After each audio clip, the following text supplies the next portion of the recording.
Welcome to the U-Turn Podcast. This is the place to connect to who you truly are. We're bringing PhDs, experts, and leaders to help you elevate your mindset in your work life and in your love life so that you can see things differently and truly love your world. I'm Ashley Stahl. I'm a career expert, author, and TEDx speechwriter and booker, and I'm excited to bring you in to this week's episode. Hi, U-Turn friends. It's Ash here, and you know how much I love bringing magical people on the show, and who better than Shamina Taylor? She's a former attorney, and now she's a wealth consciousness mentor. Who doesn't need that? And she also has her podcast called The Quantum Woman, which I'm also going to be on. And I more than ever am in touch with how important it is with where I'm at in my life right now to really use my time to do what I want to do. And part of that for me, wanting to have kids, wanting to create things, is wealth, really building it and getting off of the rabbit or whatever hamster wheel that they talk about and being really intentional. So she's a total powerhouse. She got a 2 Comma Club award with ClickFunnels, #1 bestseller on Amazon, calling Unlocking the Quantum Woman, keynote speaker, podcast host, so many things. And obviously we could talk to her about divorce and betrayal, or we could talk to her about wealth. And I feel like I'm going to ask a little bit about just her story, but I want to give all of you listening some real tools on how to shift your mindset with money, how to start making more money in the outside world versus just the inner game, right? So without further ado, thank you so much, Shamina, for coming on. Thank you for having me. I'm so excited to be here. We had a great chat in the beginning, and I'm like, I just want to know all the things. She wants to know all the things, so we're going to give you guys all the things. It's like a woman that does wealth consciousness with good hair like you. We have such a good community. I feel like we're so lucky to be in this pod where we get to be talking about something like wealth. There's so many people that don't have the resources or the starting point to even start thinking about their wealth consciousness. And the fact that people have internet and they're driving in their car and they're listening to this show, it's so amazing that they have the opportunity, no matter where they are, to think, do I want to do more? Do I want to expand more? So can you take me a little bit into what went on for you as it relates to money and being an attorney, and why do you have this interest in wealth consciousness? Oh, my favorite subject. So I kind of stumbled on the money in a little bit of a way. I will be honest with you. The big pinnacle point of my life where things, you have a before and after moment, happened in January of 2013. And I just finished a bodybuilding competition. I used to train figure, and I was in competitions because I only knew how to fix the outside and not the inside at that time. So I was married, and I was just kind of going through life, had all the boxes checked about what success should look like: perfect body, married, 2 kids. The men go to Europe in the summertime and go to the Caribbean in the winter, basically all the things, had all the friends.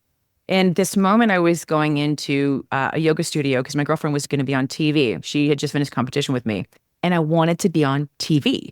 And this was at the risk of going to do yoga because this was my 3rd time doing yoga, okay?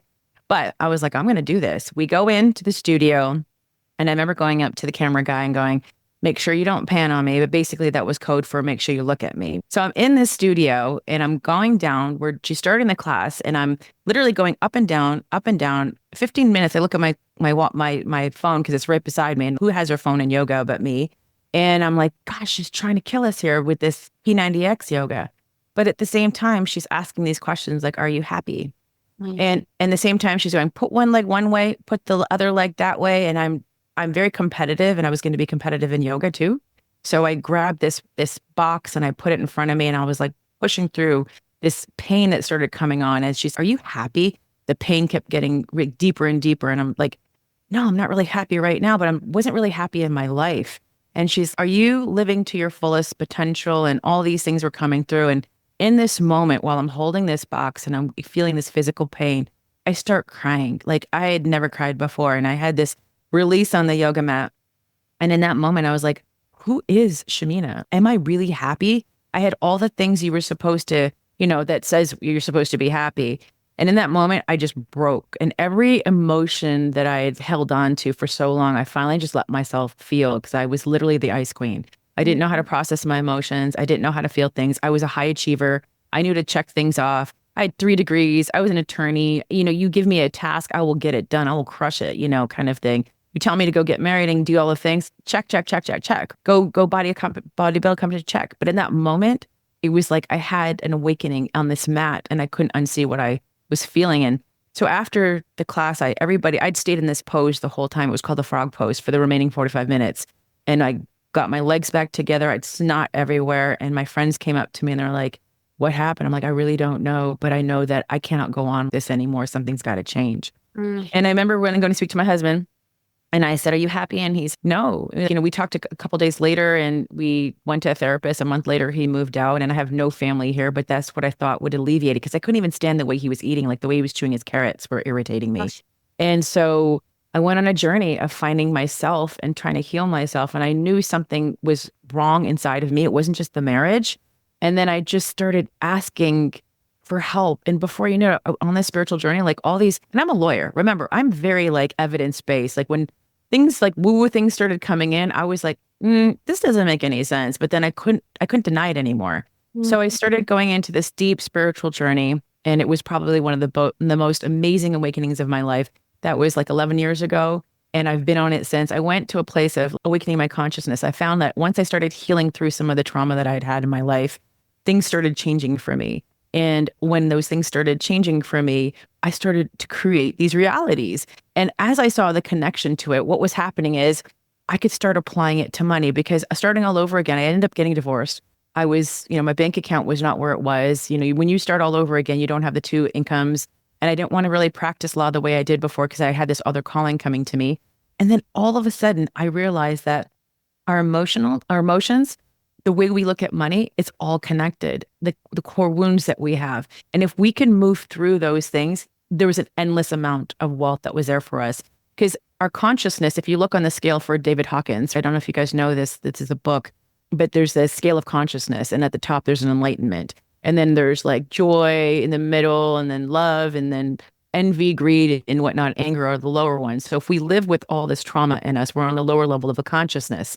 What I did was I found that with money. So if you have these money beliefs and you live in scarcity and you believe rich people are bad, or, you don't love money the same way, you feel like money has power over you. And then there's people up here who have a neutrality about money. Their consciousness around wealth expands. So when I saw this, I'm like, oh, there's a correlation. And then click. And then the millions started coming in. It was amazing. I'm listening to you and I'm thinking to myself, like, it's too bad that a lot of us had to have these like breakthrough experiences, because when you're in the down, it doesn't really, you're not seeing the bounce up, like, and there's no guarantee, right? So a lot of people just think like my life is going down and this is it. And this is where I am. And like, you obviously looked at yourself, you did this inner work. What are some of the biggest mind shifts that happened for you as it relates to wealth? Like, what started happening as you did your trauma work that made you feel like the world is a place that I can make as much money as I want? Opportunity is everywhere. I've got this. What happened? The biggest shift when I started was realizing, and this is something that I believe is that I teach, and it's not necessarily what is out there. I haven't heard it anywhere else. But by studying so many thousands of women who are just like me, high achievers, who've had some level of trauma, and all of us have, let's just face it, right? There's 3 core wounds we have. It's abandonment, betrayal, and unworthiness. And all of those show up in our money. Now, if we look at money in a masculine way, it is neutral. But if we look at money in a masculine way, we look at money to protect us, to take care of us, security. Like, we cannot live without that. Now, I found a relationship with money, with the masculine, that's not the healthiest. Most of high achieving women that I work with, they're in their wounded masculine. So if 2 masculines are trying to connect, it's pretty hard. If you're going to try and create wealth, but you're so much in your masculine, you're literally repelling money away from you because you're chasing it. Can you get some? Yes. But can you get the large amounts? Probably not. And what I found is the more that I tapped into this feminine energy, which is my knowing, my trusting, my spiritual connection to beyond, the belief that everything is going to work out, where I don't sit there and try to figure everything out. I'm not trying to plan every move. I live in sometimes the chaos. Like, sometimes things are just going to go the way they're going to go, and I'm just going to roll with it, and allowing myself the peace to relax and not freak out. this type of calmness and this feminine energy that I really had to work very hard to activate, because a woman who grew up with so much trauma, I had to wear this protective shield where I blocked so many good things coming to me. My heart was very blocked. I couldn't feel my emotions. The feminine is the emotion. So this is what I tapped into. When I started mastering my emotions, I started mastering money. And then I started understanding the more that I allowed myself to receive in that feminine, the masculine, which is money, is always around. I know without a doubt, I will always be supported by money.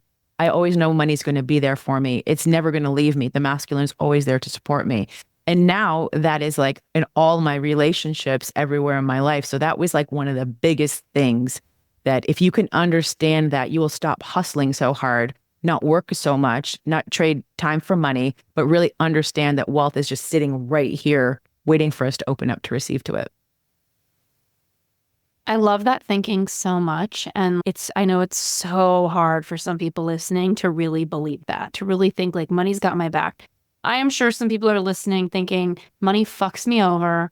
I never have it. It feels like it's squeezing a toothpaste for the last toothbrushing, you know? And so I love that you think that. It's interesting. I've been having some reflections about that because I've been building out my agency. We were talking before we started recording about TEDx talks, and we've got about 25 TEDx talks on deck right now. I'm working on my vision for the company, and I have incredible talent and all these things that I'm building. And a lot of it takes wealth consciousness work, because it's not just about where I am today, but where I'm going. And I have to work through all the judgments about wanting something to be bigger. Do I deserve it? Am I asking too much of the world? Like all these limits that people feel, and I totally get. But one thing that's come up for me is I just sat down with a friend, and we're too good of friends for me to call her a mentor, but I feel like all my friends are mentors and I'm their mentor too. And she came over yesterday and let's look at your client journey. Like they do a TEDx talk, and then what are you offering, and what is the experience that they get in this agency, et cetera, et cetera. And there was a part of me that I've been an entrepreneur for 15 years and I've had other businesses that have taken off, where I was like, I want her to tell me how to get clients. Like we have a good base of clients, but more consistent, more expansion. I don't want to play small. And I was noticing myself like wanting to ask her these questions that so many people have asked me because I'm good at it. And I kind of started feeling this thought of, I'm like this beginner's mind being like, how do I get customers? How do I build this business? And when I look back at all the companies I've built, all of the revenue I've earned, it's because of something beyond the tactical practical, right? And it's a game of mindset, but it's I don't know what to put my finger on. Maybe you can help me as I think out loud, but it's like it's like a personality. And I kind of caught myself like, why am I asking her how to do this? I have grit. I know that the world is a place with opportunities galore. Money is floating in the wind, and all I need to do is put my hand out and grab it. What does that look like? That looks like going on podcasts. That looks like going on stages. That looks like talking to people, joining networking groups. The list goes on, paid ads. But people don't see it like that. Yeah. Do you have any thought on, are some people Sure. yeah. I have 20 thoughts when you just said that. So when it comes to the business and attracting the client, there's a thought there.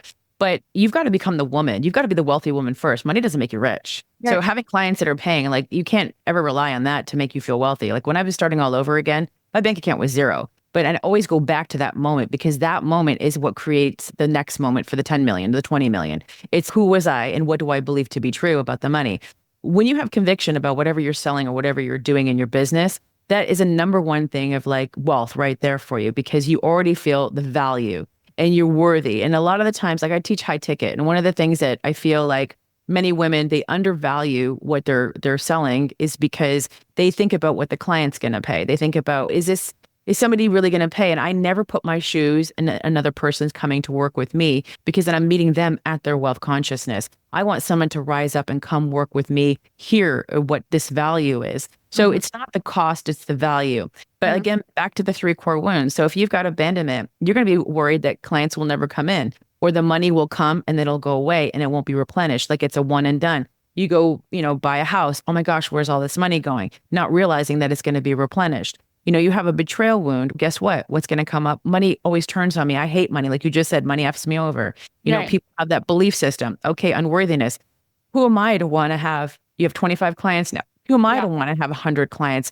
Why would I do this? Is so greedy. And here I'm telling you, you get to be unapologetically rich. You get Yeah. to have as much as you want, but no, that's not fair. I'm taking away from somebody else.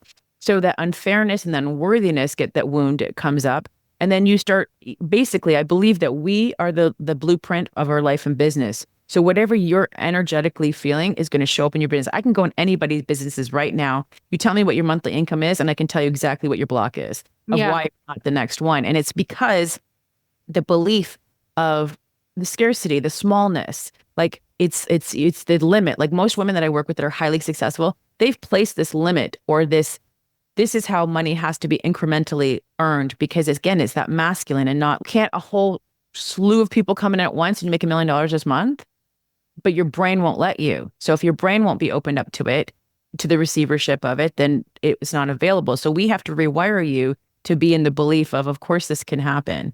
And then obviously get your nervous system around the having the receivership of it because that's one of the things. So I think for many who look at the creation of wealth, they predetermine how it's going to come in. They decide they've overanalyzed the way it's going to come in. But if you let the reins go and just open up the floodgates, can you receive that much?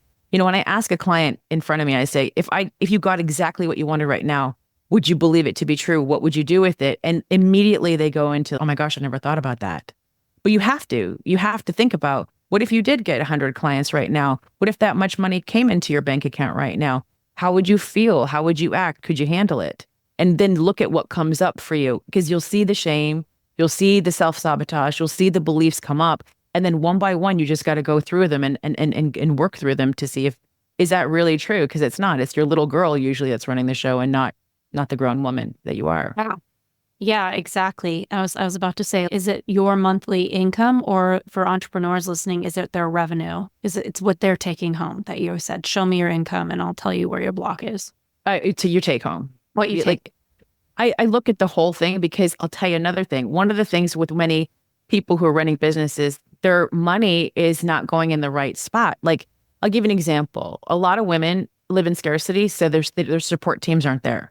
They won't spend the money on the support, or if they bring the support in, they don't let the support them because they have a hard time with receiving. So they're like, I can't find the right team. The team that I have now is not doing the things that I want. But really it's her because her inability to be able to receive that feminine, be able to receive. So it shows up in her business. So that could be an expense that's coming in at hot that's taking away from the overall profits. Another thing is like maybe the way she's advertising, maybe she's getting a billboard or doing things just to satisfy her ego instead of like actually using a lead generation that's going to make her money. So I can see, why are you doing this? Because it's serving a little part of her that wants to be seen. That's really is not producing any clients for her. You know what I'm saying? So I can go look through the overall, like I had a client come in and she was making about $100,000 a month, but she's like, I have no revenue. There's nothing left after the month. I went in and it was like her smallness was all over the place. And I could see, as soon as we cleaned it up, she then signs a $4.8 million contract. It could be like this because you are your own resistance of what you're thinking. Yeah, and I know that a lot of entrepreneurs listening, they're thinking, all these social norms and colloquialisms, like you need to spend money to make money, which part of me believes that's true, but people take it out of context. And I've been one of them, right? Like spending so much money to grow something because you see it working and you're like, oh my gosh, right? Like 30 TEDx talks we charge, or 25 TEDx talks, we charge $30K a person.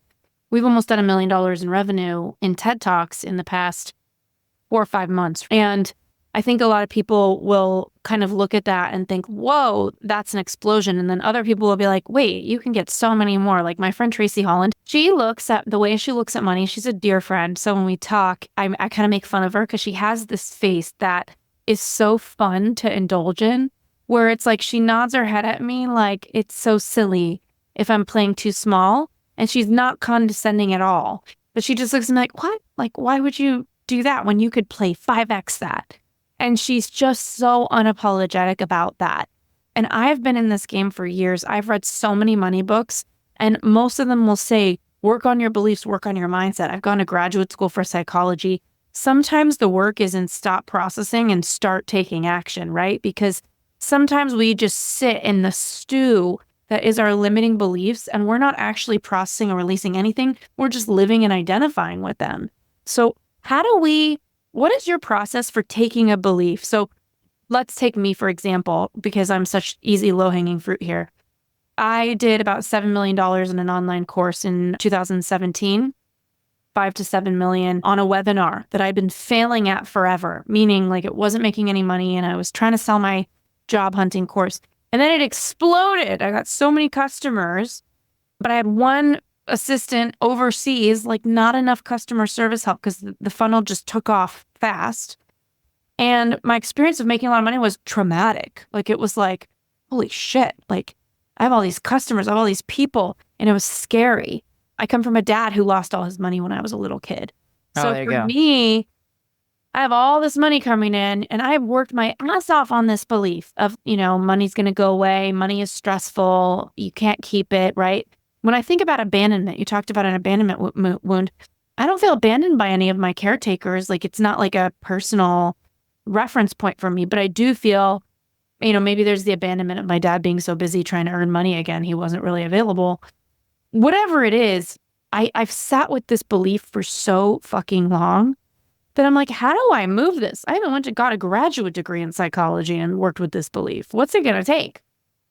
So it might not be like somebody, it doesn't have to be like someone left you. I mean, you could have been in the aisle of Macy's and your mom left you, and then you had that core wound come in. And then that's where anxious attachment starts as a child. If I look at your relationships and how you're dating, I probably can tell you where your money is showing up because the way you show up for men your whole life. If you've ever been in a toxic relationship, or if you've ever been the gal that's chased the guy, I can see that or if he's left or someone's cheated, I mean, I could see it in so many different aspects. It doesn't necessarily have to be your father. It could be in your girlfriends too. I mean, it's a fear that lives within. It's don't touch that stove. Remember, it's hot. So you're like, okay, I remember that. Like dad lost his money.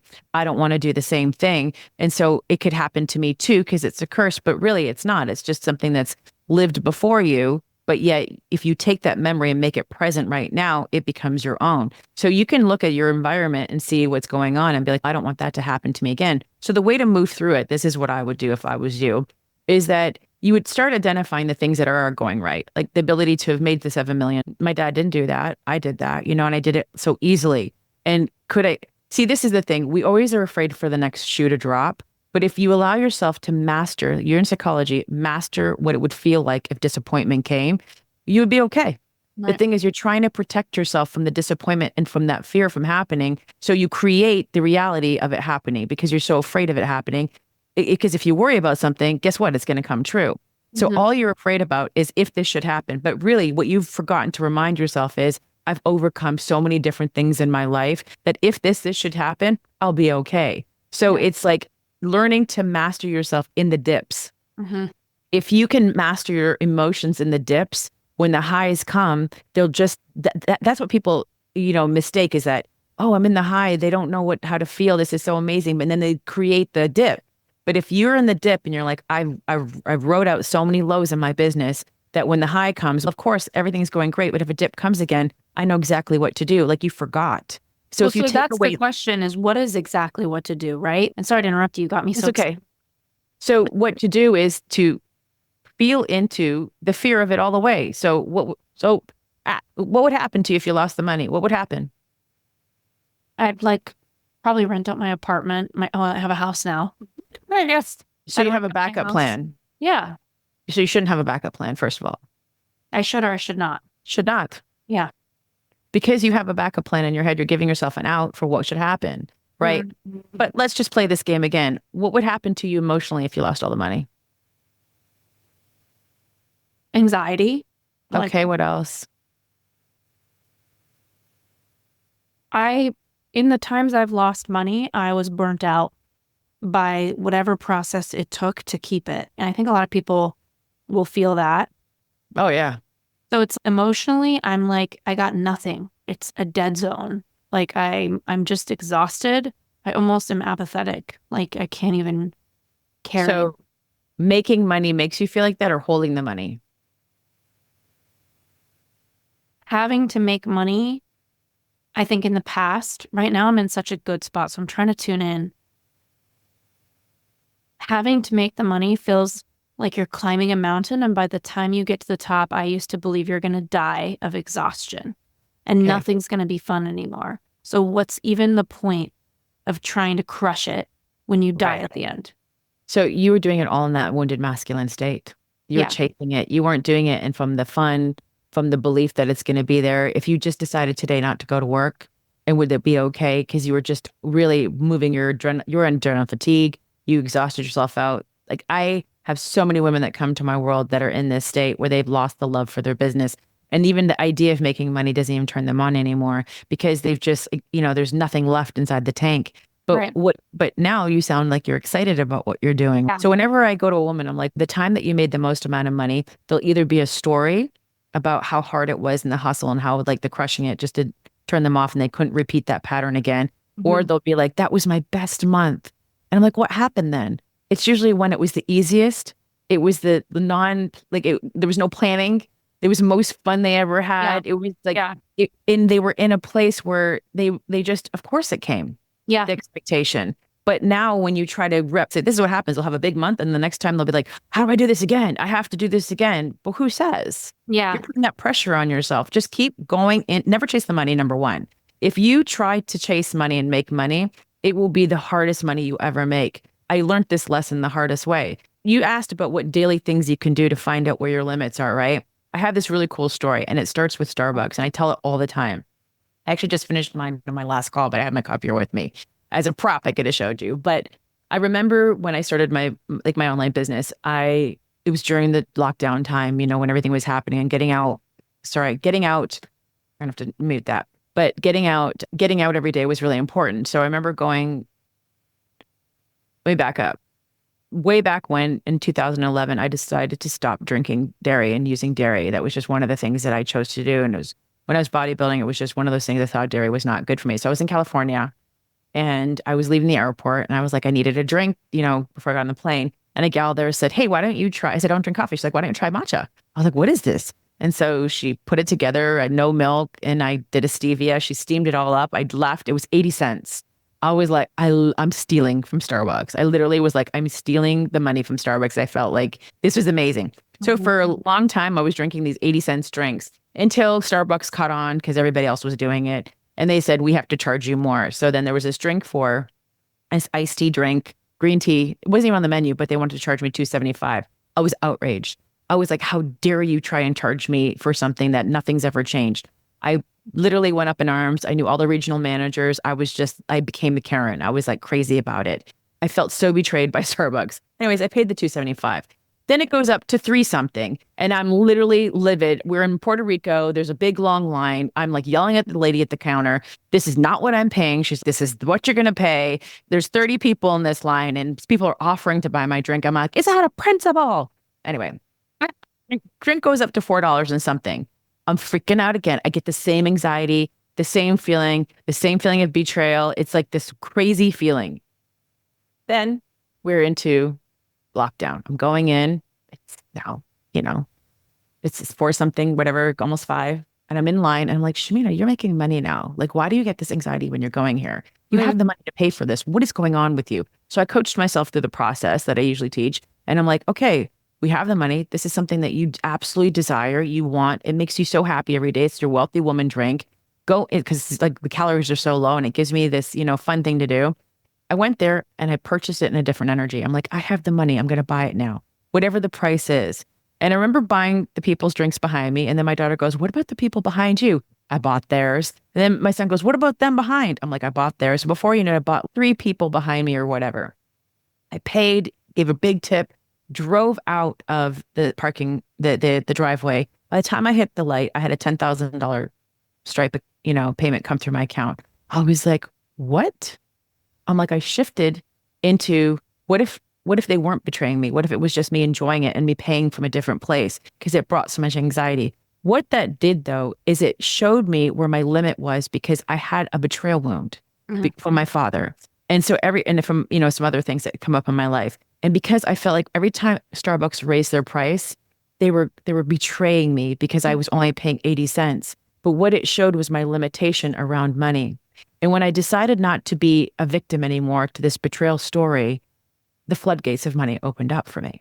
So if you can find the thing that makes you go every time you go to buy it, or it makes you like cringe, like it could be something so small, or it could be It could be a big investment where you're scared, whatever it is that makes you go dig into it, because there's a story there that's showing a connection that keeps resistance around more wealth coming in for you. And once you can clean that up, it literally opens up the floodgates to the unlimited infinite wealth that's around us. Like it literally pours in on a daily basis to me. And I don't even know how to explain it, Mm. except that I have neutrality with money. Like I have power over it. If I decide I want to make $40,000 tomorrow or whatever, it's just like the crazy things will happen that will move and it'll come in. And I feel like I'm not, there's no power over me on the decision making. Like I don't sit there and go, oh, I'd love to do that, but if I don't know, how much money is it? Or I'd like to do that. How much money is it? It's more, it's a desire. Do I desire it? And Yeah. that he every day feels a desire. Okay, a couple thoughts about that. Let's talk about hiring because I'm really gearing this show to more entrepreneurs. I know so many of you listening are starting businesses, scaling businesses.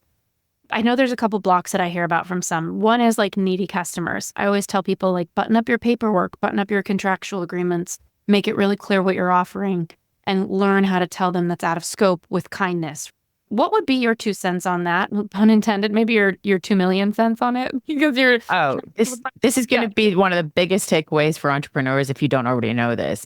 I say no more to more people than I say yes for my programs, and I'll tell you why. I learned the hard way, and I've been running high level groups for quite a long time right now. And there's needy people are people who live in scarcity. They still have unresolved things in their lives. So needy people will come in and say nothing's ever worked before. If you hear that, that's code red for it's not, Oh, you're not the unicorn that's going to change that for anybody. Anybody that's shopping around on price usually is probably not for you either, unless there's a value in there. But they're allowed to ask you a couple of things. But when you have a high ticket thing, you don't want anybody coming needy in. But let's say you don't. Maybe you're not an Ashley yet where you have that, high ticket yet. Maybe you're rolling. I would always say raise your pricing up right now, because if it's lower, you're not going to attract me to it and you're not going to attract Ashley to it. So we're looking for value. We're not looking for what's the cheapest out there. yeah. And when you raise your price, you're going to get rid of the needy people. And here's the thing, scarcity will have you accepting clients because I just need to pay the bills. I need to do this. But if you can hold off and say no to a misaligned client, 5 more aligned clients will come in. It takes a lot of work to say no to money and to certain people. But the people that keep calling you, like when I was an attorney and I would charge a certain fee, a flat fee for something, and people thought I was going to do everything for them. I'm like, oh no, honey, this is just for this, and I already could smell that they would be needy from a mile away. This is when I was a lawyer, though. I'd be like, I'm going to charge them double because I Yeah. already know they're going to be a lot of work trying to call me, do 3-way calls.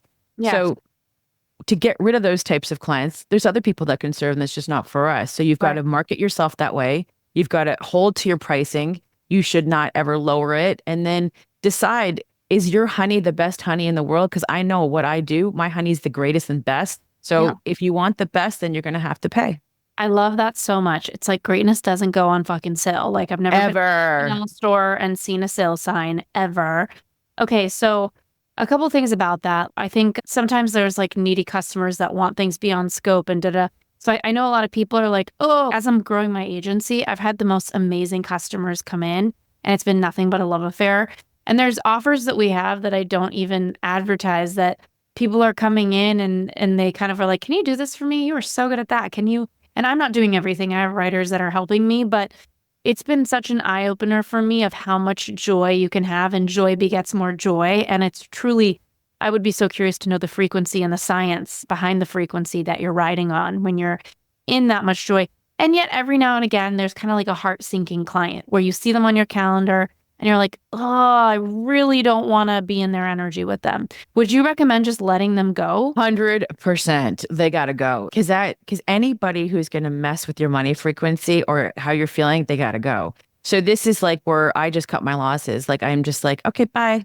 And Yeah. I'm like, I don't feel like we're aligned anymore. And I learned that the hard way. That's with friendships. That's with people. Mhm. That's with your family, even like arm's length, like not telling them too much about your business.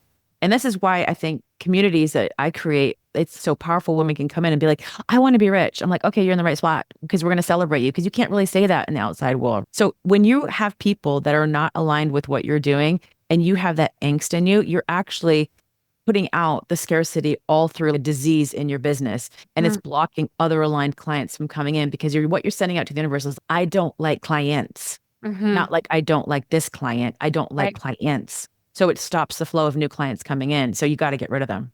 And I know it's counterintuitive what you're saying, even though it sounds obvious for me because that's what I do. I'm so committed to my happiness and my joy that I'd rather be broke in a corner than Hell yeah. serving somebody I don't want to serve.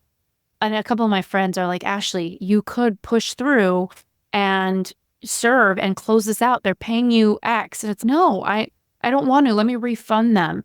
Okay, so I want to talk about, and I know we're shorter on time, so I want to talk about hiring and letting money out to get support. I have so many people come in and they're in the corporate world and they're empowered and they ask for a certain amount. And obviously, as an entrepreneur, I'm like, what's the market paying? Is this chief of staff worth 180K a year? That feels high.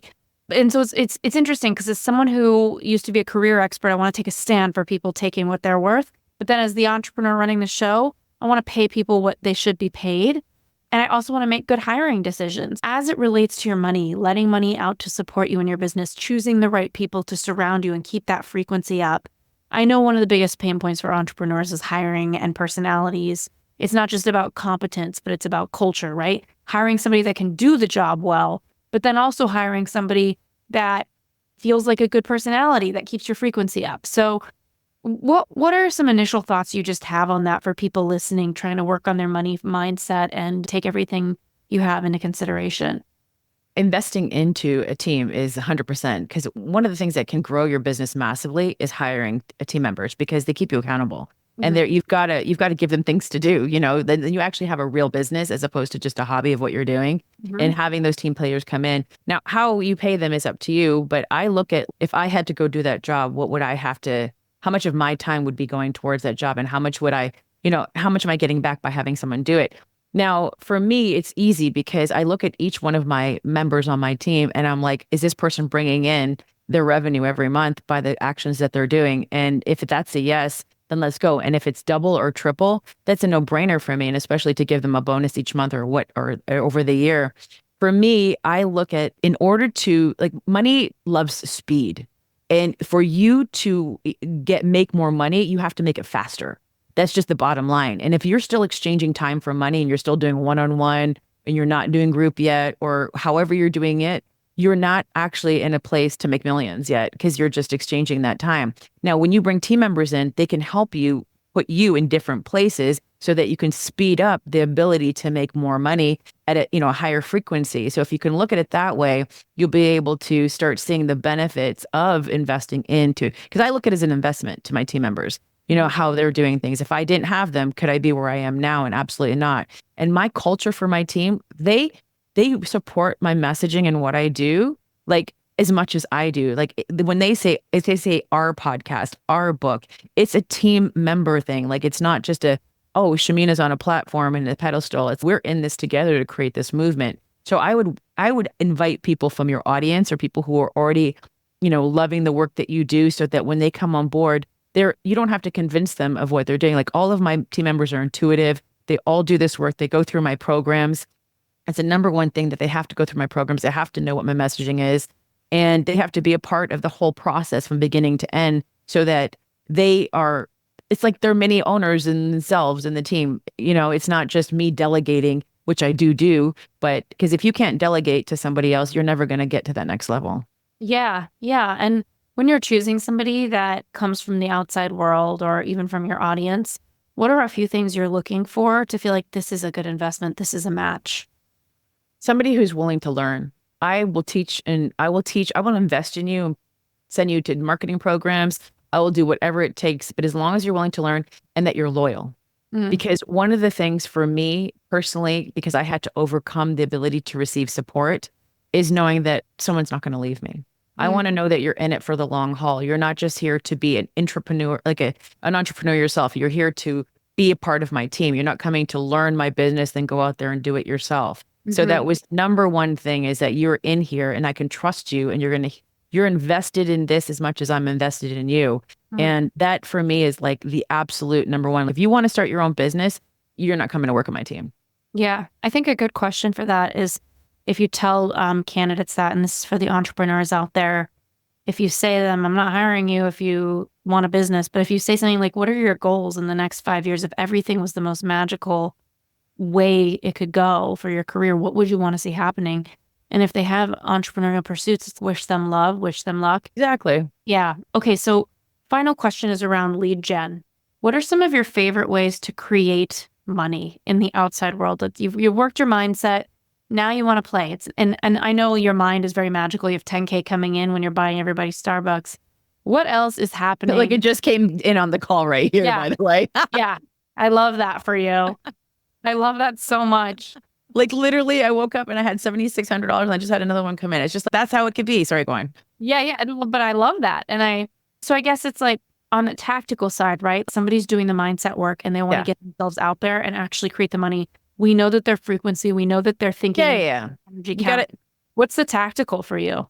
So I have a saying called messy makes me millions. And this is how I got out of that perfection stage, because perfectionism is scarcity mindset, because you're overanalyzing, overthinking, overdoing. And I feel like the more that you just take action and you collect data and keep going, that's the best. So if you want to start a podcast, which I believe is everybody should have a podcast. For me personally, it's a number one lead generation because my podcast speaks to my ideal client. I had a woman who binged it in January and read my book and made 50K, and she's not even a client of mine.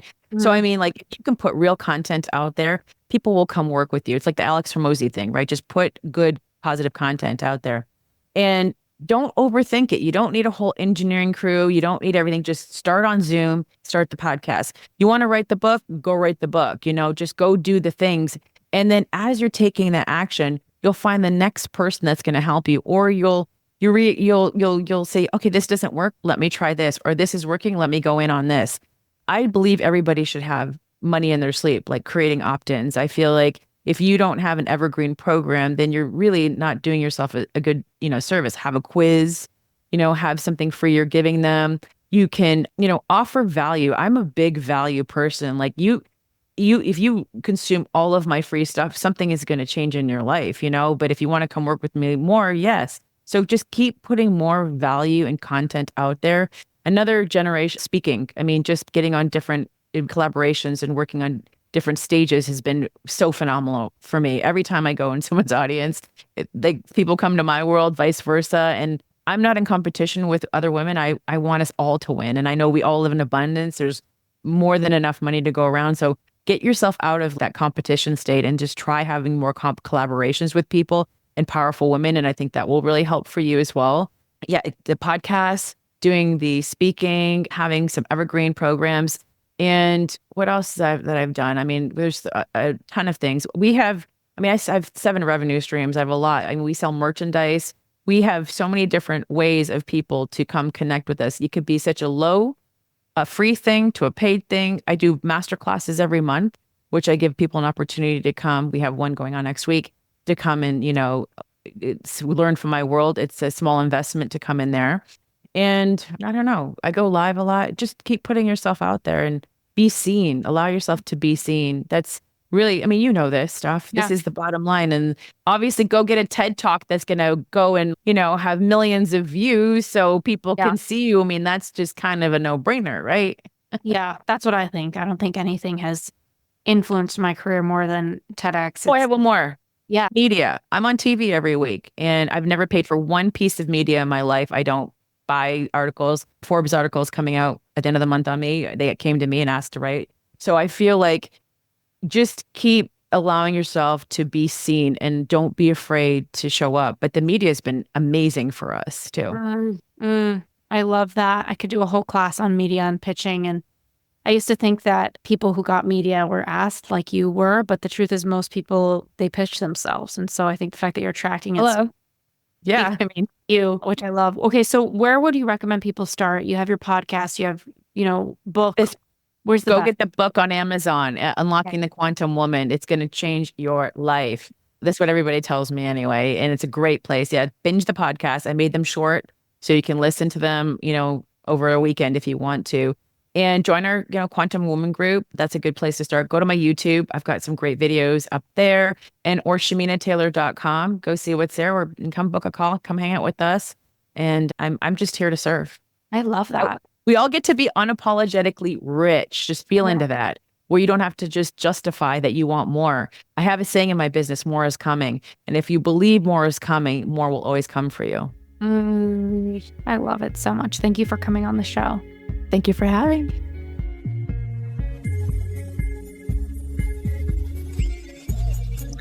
Thank you so much for tuning into the U-Turn podcast. And thank you again so much for our sponsors. We are here because of you. And to our listeners, thank you for checking out our sponsors. We always pick people and brands that we trust and we believe in. And just for listening to the show, writing your reviews on the Apple app, and just being willing to make your own U-turns. We'll see you next week.